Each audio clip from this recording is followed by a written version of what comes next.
Olá, meu nome é Maria Paula Catapreta e junto da Priscila Cruz e do Dr. Ricardo Jacarandá, nós realizamos a pesquisa de título Avaliação de transtornos nutricionais em pacientes com sobrepeso e obesos, portadores da doença inflamatória intestinal. O objetivo principal do nosso trabalho era avaliar a prevalência dos transtornos nutricionais nos pacientes obesos e com DI em um hospital universitário de Brasília. Nós realizamos um estudo observacional retrospectivo e a nossa análise foi por meio de prontuários eletrônicos. A nossa amostra possuía 143 pacientes que foram divididos em 3 subgrupos. Um grupo de pacientes obesos ou com sobrepeso e portadores de DI, um grupo de pacientes obesos e com sobrepeso não portadores de DI, e um grupo de pacientes portadores de DI e não obesos e sem sobrepeso. Dessa amostra, 69 pacientes possuíam a doença, dentre eles 28 tinham IMC maior ou igual a 25, 23 tinham IMC menor do que 25 e 18 nós não conseguimos coletar o IMC. Dos pacientes sem DI foram 76, dentre eles 30 tinham IMC maior ou igual a 25, 18 tinham IMC menor do que 25 e 28 também não conseguimos coletar o IMC. No nosso estudo, a gente usou um P significativo abaixo de 0,05 e dos nossos resultados obtidos, o ferro e a hemoglobina se apresentaram alterados nos pacientes com DI e IMC abaixo de 25. A amostra não foi suficiente para comparar pacientes obesos com DI e pacientes obesos sem DI.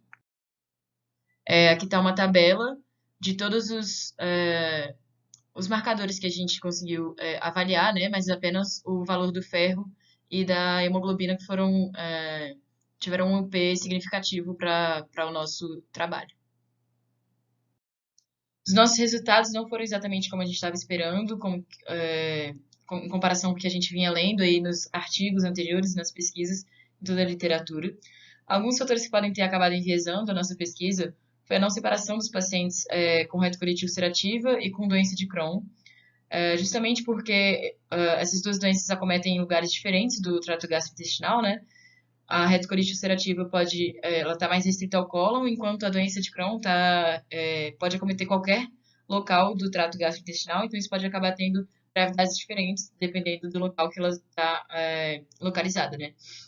Além disso, o tratamento dos nossos pacientes, grande parte deles faziam uso de biológicos, como anticorpos monoclonais, e além disso, muitos deles faziam suplementação com vitaminas D, B12 e ferro. Então, isso pode ter acabado enviesando os nossos resultados.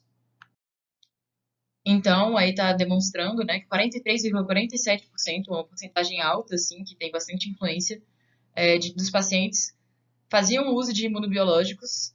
Além disso, 14,49% dos pacientes faziam suplementação com vitamina D, entre essas outras vitaminas aí citadas nessa tabela, né?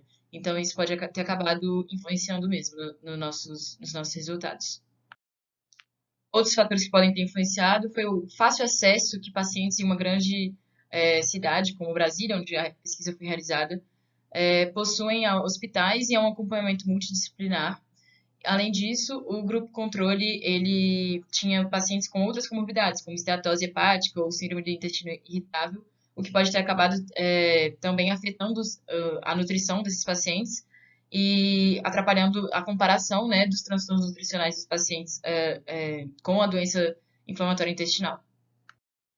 Então, a gente consegue concluir a necessidade de separar os pacientes com DI de acordo com alguns grupos, por exemplo, separar pacientes com retocolite ulcerativa de pacientes com a doença de Crohn, ou de acordo com o estágio da doença que o paciente apresenta, se ela está em recidiva ou em atividade, se ele está já em acompanhamento ou não, se ele faz uso de suplementação ou não, se ele possui um acesso fácil também a um serviço de saúde e a um bom acompanhamento.